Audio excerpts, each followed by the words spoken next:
Hey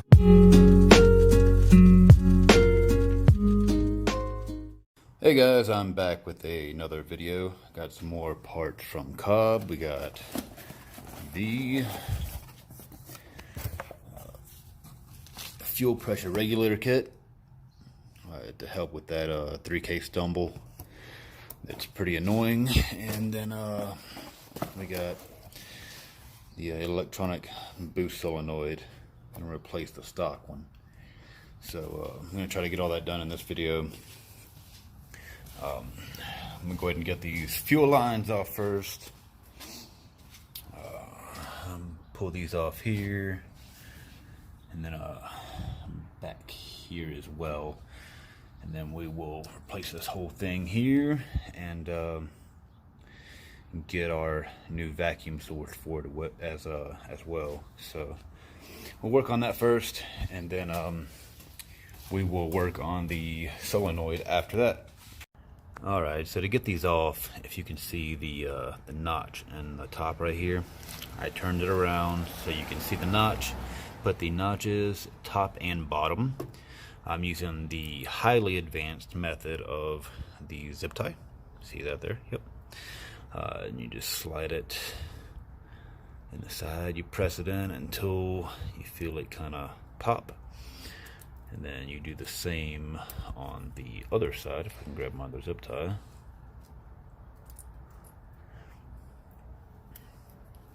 So you have one in this side and one in the other side, just like that. Push them in until they pop, and then you can kind of, while they're still in, because I can't do this one-handed, you will wiggle it back while they're still in there, and be ready for you know, a little bit of fuel. So that is how I will be getting off all four of these. So there's another one right here under this one, and then two more back there. So those will be a little bit harder to get to, but we will manage.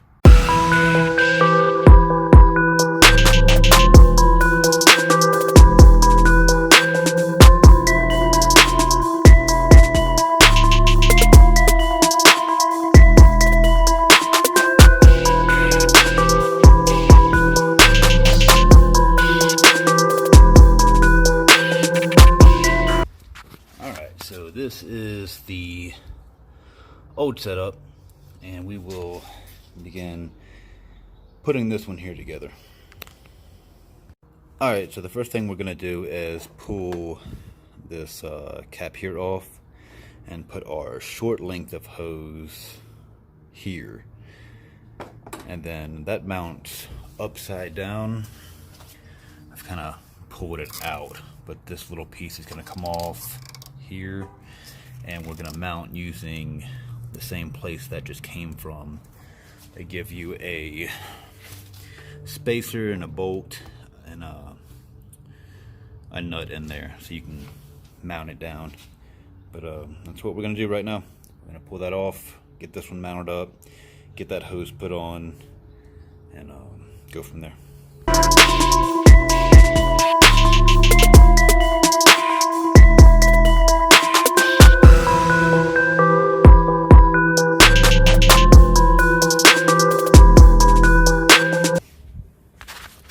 So we have it in place. I haven't tightened it up yet.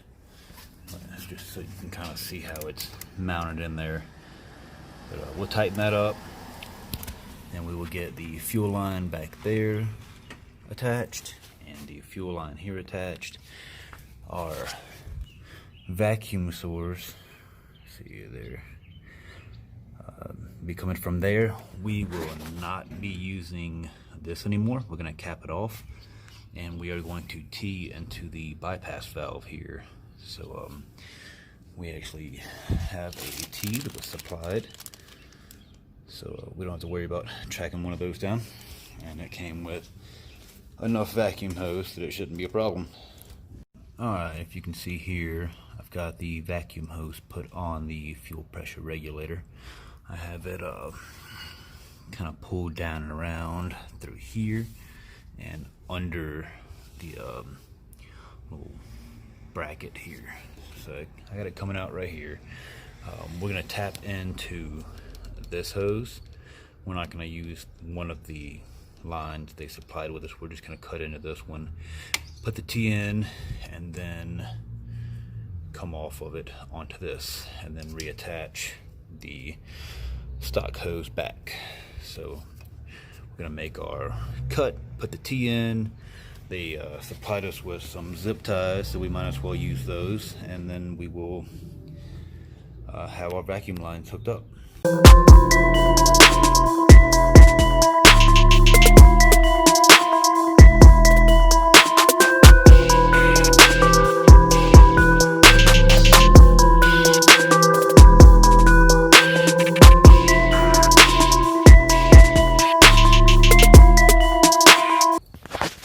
Alright, so now we have our vacuum line hooked in. It is going all the way down and around there. So now we will work on the fuel lines. Alright, so the fuel hose that is already on the fuel pressure regulator will go to the bottom. So we'll push that in here and get this hooked in, and then you will just push the clip in. Make sure to tug it a little bit and make sure, you know, so it doesn't fly off. Make sure your hose isn't kinked. And these can be turned.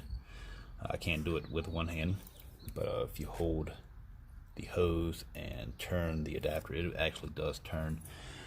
So now I will hook in the back one as well.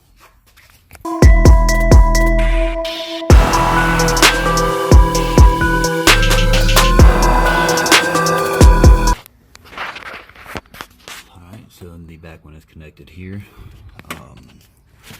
You can see this hose clamp right there. It's kind of pushed into the line. So I'm gonna get my pliers and twist that upward, so it's just not rubbing. All right, now for the other fuel line, the part with the sheath here, it's gonna go toward the intake. The other side will go for the firewall. So we're gonna get that pressed on, and then we'll try to make it sit the same way that one is, just so it looks uniform and neat. Alright, so there it is, back around to there. So now we have this one finished. While I had the camera off, I did actually put the little cap on the vacuum from where it was coming from. That is an important step, definitely, because you do not want that big vacuum leak. So make sure to put that cap on. That did not come supplied. I just happened to have some sitting around. But yeah. Alright, I went ahead and threw a little zip tie on that too, just for the hell of it, I guess. Just to make sure it doesn't come off.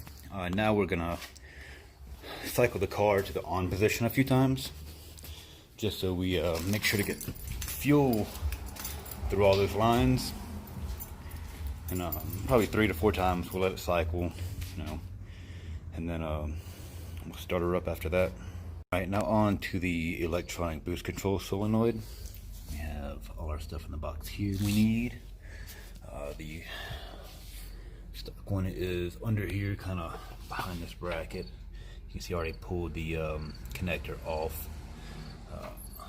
Got this kind of pulled away. I'm going to pull this whole bracket here off, get this off of it, just so I can kind of get down to it easier when I need to route the vacuum lines. Alright, so there we are. Here's the old one. So now we will get the new one, and make sure we know where all the vacuum lines are going to go, and then we will get these disconnected, get the new one in, and make sure we have the vacuum lines routed correctly. I got the plate off, went ahead and mounted the new one in its place, just to go ahead and have that done. I'm going to move this out of the way, and then I'm going to get this one unplugged from the vacuum lines. Then I'm going to have to get, let's see if you can see it right there, I'm going to have to get that hose off. And that runs down around to that T, if you can see it there.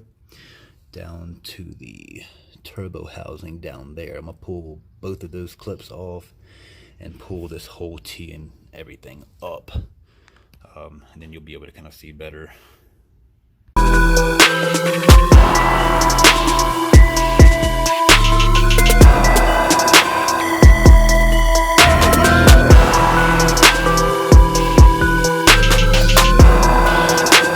So what I just did, since I didn't have the camera on, I took this piece here off of the other solenoid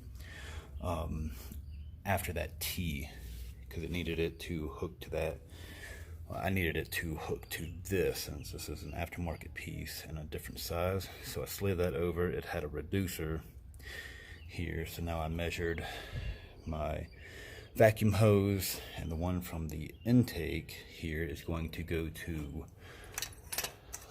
number 1. So once I get this thing in place, that is where that one will go.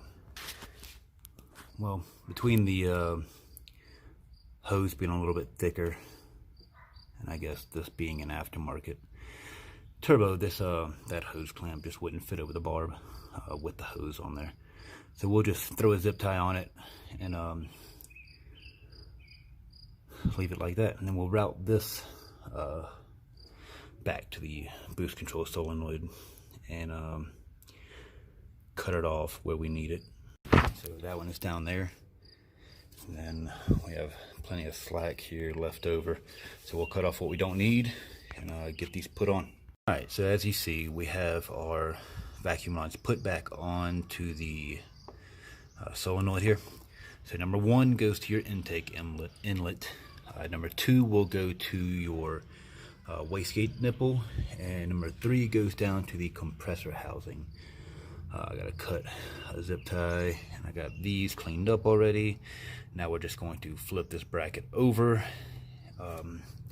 Then we will attach this to the number 1 hose off of this, and zip tie it, and secure the bracket, and hook this in, and put everything back, and we will be good to go.